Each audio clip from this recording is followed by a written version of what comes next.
ኢትዮጵያን ወደ ተስፋ ሀገር እናሻግራት ሁላችንም በመደመር። ስሜ አይሻ አበቴ እባላለሁ። በሀላባ ዞን ወይራ ዲጆ ወረዳ ጤና ጽሕፈት ቤት ኃላፊ ነኝ።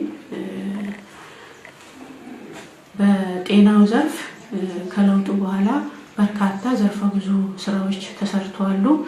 የማህበረሰቡን ፍትሃዊ የጤና አገልግሎት ለማሻሻል በወረዳው በርካታ የጤና ተቋማት ተገንብተዋል።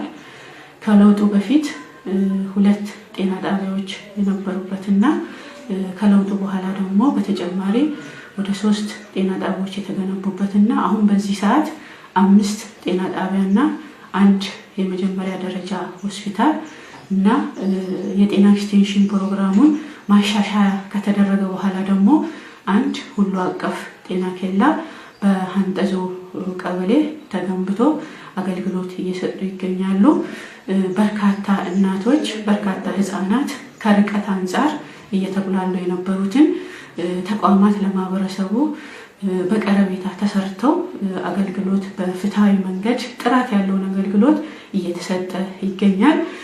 ከዛ ባሻገር ሌላው ምናልባት እንደ ወረዳችን ከለውጡ በፊት 1 አምቡላንስ ነበር የነበረው። ዞኑ 6 አምቡላንሶችን ገዝቶ ከለውጡ በኋላ 2 አምቡላንሶችን ለወይራ ዲጆ ወረዳ የሰጠና አሁን በዚህ ሰዓት ደግሞ 3 አምቡላንሶች አገልግሎት እየሰጡ ይገኛሉ።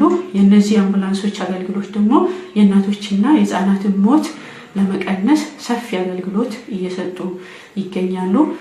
በተጨማሪ ያው ጤና ተቋማቱ ሲገነቡ በክልልም በዞንም የተገነቡ ተቋማት አሉ።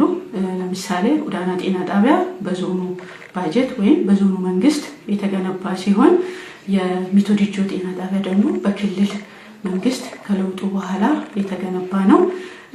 ሀንጠዞ ሁሉ አቀፍ ጤና ኬላው ደግሞ በጤና ሚኒስቴር የተገነባ እና ለማህበረሰቡ ፍትሃዊ አገልግሎት እየሰጠ ይገኛል።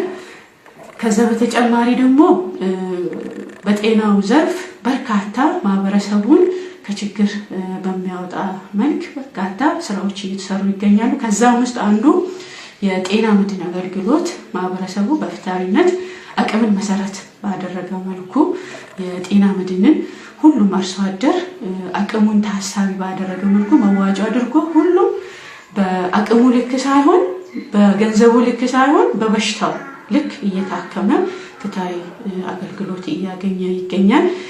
ይህንንም ግንባር ቀደም በመሆናችን እንደ ዞናችንም እንደ ወረዳችንም በጤናው አገልግሎት በተለይ በጤና መድን አገልግሎት ማህበረሰቡ እርካታ ያገኘበትና ግንባር ቀደም የሆንበት ተግባር ነው። ከዚህ መነሻ ዘንድሮ በ2018 በሚደረገው የጤና ሚኒስቴር አገር አቀፍ ጉባኤ ላይ በሚደረጉ ጉብኝቶች የሀላባ ዞን አንዱ የተመረጠ ዞን ሲሆን ከዛም ውስጥ እንደ ዞኑ 2 መዋቅሮች ለጉብኝት የተያዙ ናቸው። ከነዛም ውስጥ የቁሊቶ ከተማ አስተዳደር ነው ወይራ ዲጆ የተመረጡበትና ይሄም የተመረጥንበት ምክንያት በርካታ መጠነ ሰፊ በጤናው ዘርፍ የተሰሩ ስራዎች በሀገር አቀፍ ደረጃ ወደፊት የወጡና ሰፋፊ ኢኒሼቲቮች የተሰሩበት አገልግሎት እየተሰጠ ያለበት ሁኔታ ነው ያለውና በርካታ ከለውጡ በኋላ በርካታ ስራዎች በጤናው አገልግሎት እየተሰሩ ይገኛሉ። ኢትዮጵያን ወደ ተስፋ ሀገር እናሻግራት ሁላችንም በመደመር።